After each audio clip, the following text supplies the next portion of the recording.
What's up, Epic Travelers? My name is Matt. And I'm Kat, and we're the owners of Epic Vacation Planning. Spoiler alert, we're here to talk to you about the new ride at Magic Kingdom, Tron Lightcycle Run. So let's get started. Let's talk about everything there is about Tron. We'll start out with the location. What'd you think?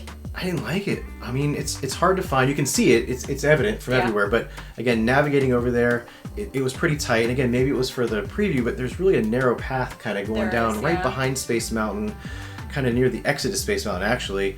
And it's a little tight. Got people going into Space Mountain, people coming out of Space Mountain, and then, of course, the masses of people trying to get on Tron. It wasn't bad because it was a preview, though. This is true. They were really organized with the whole preview, with the scanning and with the people and the megaphones telling you where to go. They had it under control. It was pretty good. But I will say, when you get to the entrance, when you get down there, I thought it was pretty awesome.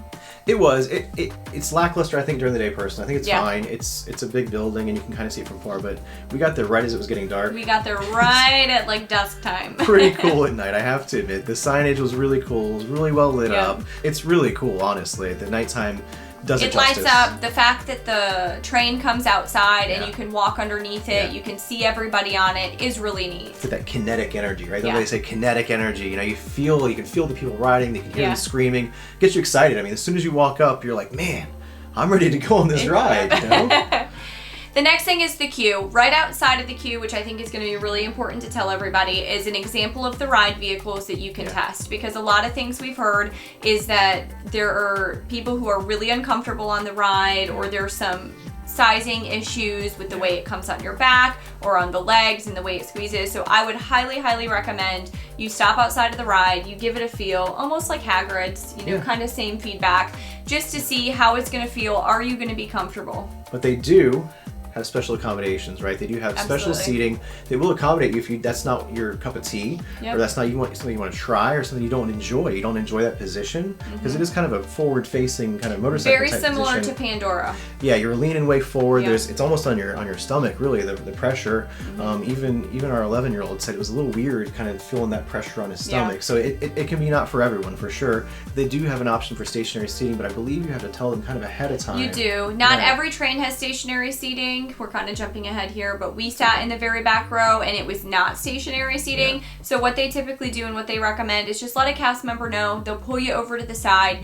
When a stationary seating becomes available, they'll kind of usher you up and have you go forward into that row. The pre-show? Yeah, I mean, I guess it was a pre-show. It was pretty short. Yeah, I mean, it was pretty quick, which is nice. I kind of liked that it was to the point. I'm a pretty to the point person. Yeah, they pulse you into a room. Again, spoiler, we're giving everything away here, obviously. Yeah. They pulse you into a room, and it's a big video screen, I guess is the way you would... or transparent video screen? It wasn't even transparent. It was like an opaque window almost. It was an opaque window video there, and then the big reveal is that this big kind of... I thought it was a video screen when I started on there. Exactly. And then it flashes, and it's actually a clear window, and you can see straight down to the ride. You're on the second story there, and there's everybody on the light cycle down below you about to start the ride, kind of right there at the launch, which was really cool to see. And then you kind of walk around over top of them. So it was a great perspective, again, getting you excited for the ride. I mean, it was a really fun surprise. All of us were kind of breath taken away, gasped through the whole group that was in there. I thought it was a really cool aspect of it. So you guys won't be as surprised because you're watching this, we're talking about it. But I had no idea it was coming. So it was pretty cool. So if you don't want to be surprised, obviously you're watching the wrong video. The next part, as you walk through, you're going to go through some lockers. For those of you that have been to Universal and been on Velocicoaster, that's the best way to explain it. They have lockers available. Make sure you put any large bags, purses, backpacks in those lockers. There are some very small compartments on the rides, which I didn't realize. I was nervous about losing my phone. They don't really demarcate them very well, but there is a really small compartment on the motorcycle itself that you can lift up, really small. You can use your Magic Band or your park ticket to unlock this locker.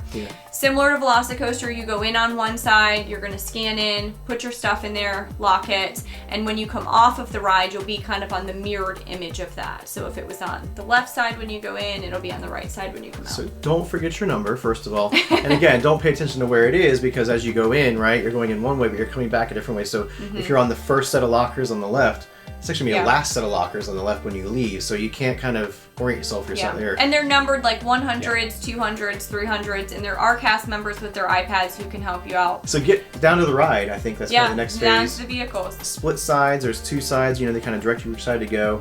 But then once you get on the ride, that I thought was kind of unique for. Pretty much, I don't think I do this on any other ride, right? Instead of, there's two seats wide, right? Yeah. So there's 2 of you going on there, but usually it's 2 of you going on. The first person steps across the ride. Yeah, single file in line typically. Yeah.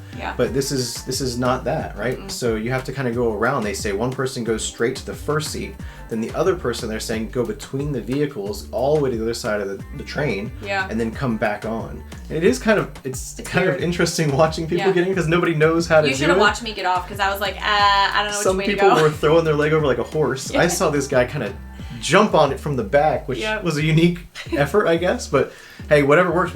Nobody's done this before. There wasn't a whole lot of direction. Again, maybe the Passholder preview, the trains weren't loading super fast, and they weren't really explaining anything, but we figured it out. It's fine. We took our 11-year-old, like you said. Yeah, and then as you get on, you pull back on this kind of silver handle that's in front of you. Yeah, I didn't know that. When you pull that back, it actually has this kind of metal bar that comes behind you, which is where some people get into trouble on the ride. Yeah. People with bigger calves, bigger legs, or taller legs, it kind of hits them back there and won't hit them there. I honestly didn't notice it, so it didn't bother me too much. But as you pull it back, it kind of pulls everything in tight.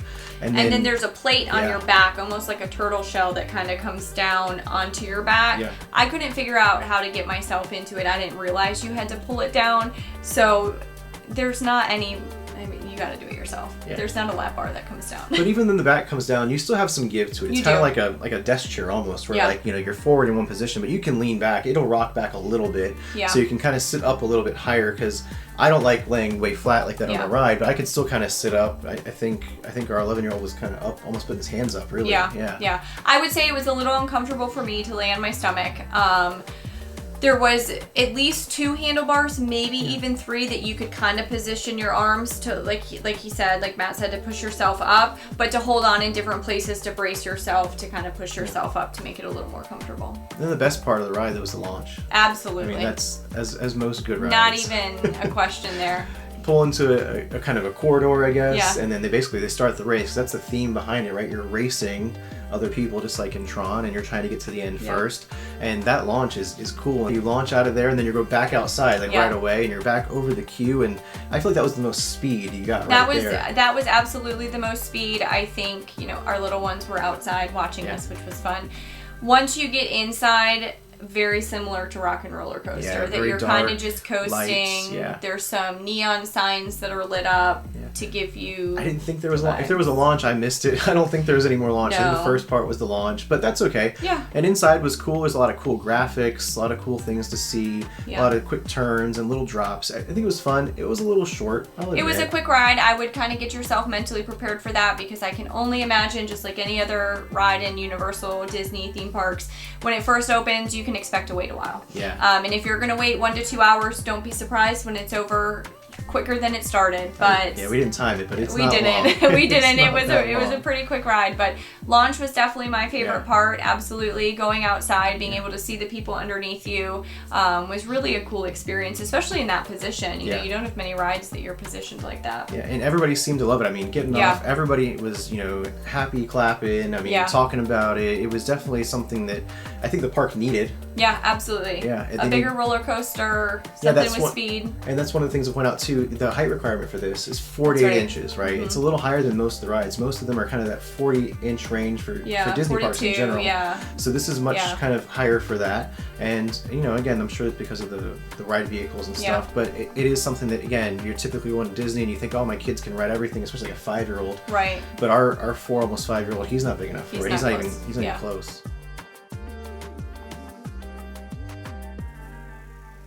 All right, we're back. That was just a little brief delay. It was actually probably days, but to you, just instantly. Anyways, back to it. So, finish up the ride. We talked about the height requirements, and we're talking about PhotoPass. So, just like a lot of the rides are now at Disney, this should be an automatic PhotoPass that comes over to your phone. There was a lot of issues during Passholder preview. A lot of people didn't get their photo or got it weeks later. I've seen a lot of people post on the annual Passholder page that it's coming through now when they rode almost a month ago. If there's any issues with that, you can always talk to somebody in the park with the PhotoPass services, or if you need any help, let us know. There's a number you can call to get that photo added on for you. Perfect. And it's almost time for it to officially open. Woo! Opening date is April 4th. And again, just like all the new rides at Disney, they're doing virtual queues, which is kind of good, but kind of frustrating too, because things go fast. So set your alarms. You got to set your alarms, and again, you got to be on property basically if you really want to guarantee a spot on this, because at 7 o'clock, if you're staying on property, you have a reservation for Magic Kingdom that day, and you have a hotel reservation. Check all those boxes, right? Yeah. Then you can get in the virtual queue, and those things go quick. I've been seeing 4, 5, 6 seconds before they're gone. And again, if you're in the parks, you don't have a hotel reservation, you can't do that until 8 a.m. or whatever the opening time is that day, and by then they're gone. There is individual lightning lane for this as well. You can pay for it, and again, the openings stay a little bit longer there. You might have 5, 6 minutes to kind of book that, but that's gonna be about $20 a person. So again, if that's something really important to you, you only have that one park day, maybe that's something to consider, but that's on top of your Genie Plus cost already. So that's something you probably need to budget for. But you know, there are ways to get into it. At 1 o'clock, they do drop another kind of set of tickets or set of slots, I guess. Slots for the ride. But you have to be in the park already. You have to already scanned in, and even then, they'll go pretty quickly as well. So it's going to be kind of something you have to plan into your vacation. You can't just say, "Oh, we're going to go ride Tron." You have to actually do the legwork, which a lot of things at Disney now are kind of like require planning. If you have any questions, drop them in the comments. We've done the virtual queue a time or two between rides and Ratatouille and a lot of the new rides that have opened. Guardians, you know, we've done both the 7 a.m. rope drop it, we've done the 1 o'clock lucky to get a spot with our kids. So any questions, anything you think of, let us know. We'd be happy to answer it. And then more importantly, let us know in the comments what you thought of the ride, because I mean, it wasn't my favorite. I won't lie.